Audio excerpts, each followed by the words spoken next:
We are at Oak Hill Cemetery, Oak Hill in Lawrence, Kansas. And I have found the grave of the entertainer that I was looking for. So let's see if we can't walk over there. Down the hill here. It's a beautiful evening in Lawrence at Oak Hill. And the sun is just setting on this beautiful evening, this hot evening. We're looking for the grave, well, I found it, we're walking to it, of a man named George Nash Walker. He was born in 1872 here in Lawrence, Kansas. And he actually had a pretty big name and a very interesting story. He was teamed with a guy named Bert Williams, who was quite notable in his time.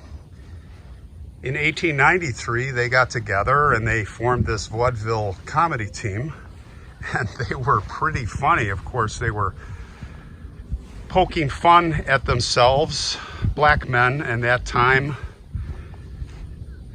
You know, it's comedy that just would not go over too well today, but that was the time. That's history. Can't rewrite history.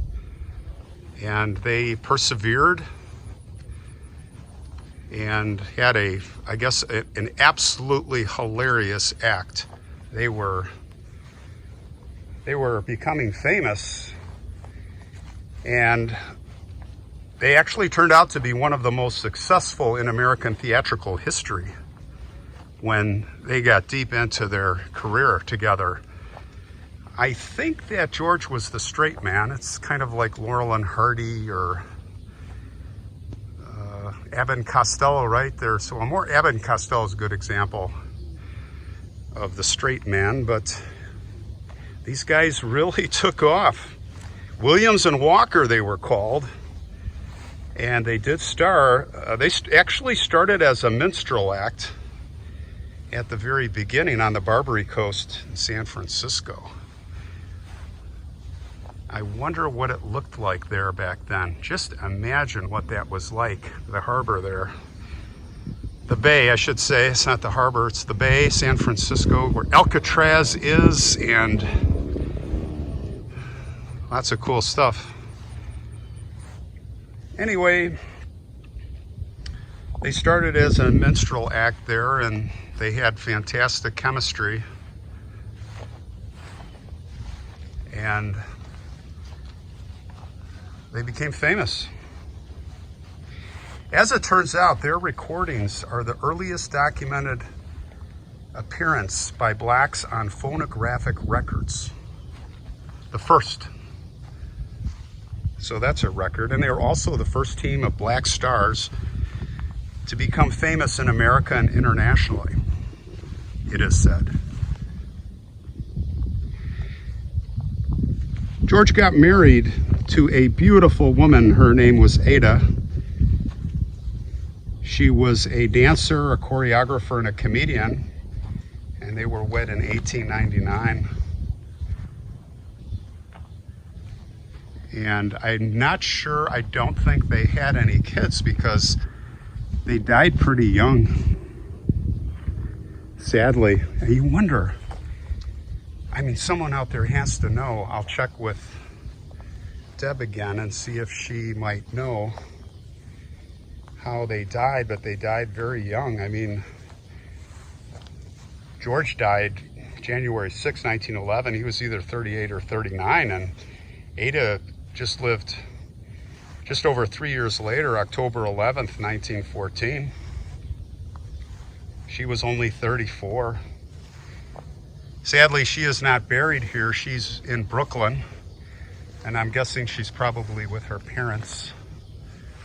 Went home. I'm just taking a guess, but this is George's grave. Here's the marker, a very old marker here. It says G.E.O. Walker, 1872 to 1911. And you can read it pretty well, but it's interesting.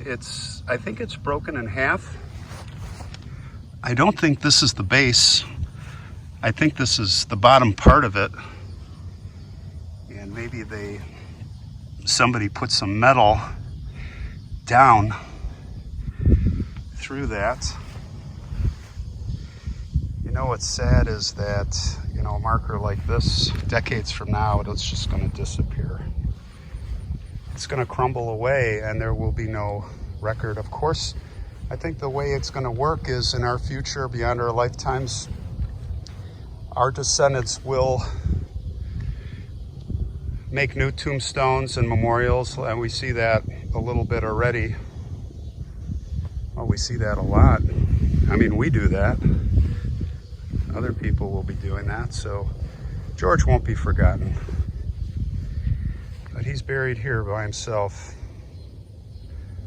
So rest in peace, George. You were a special guy.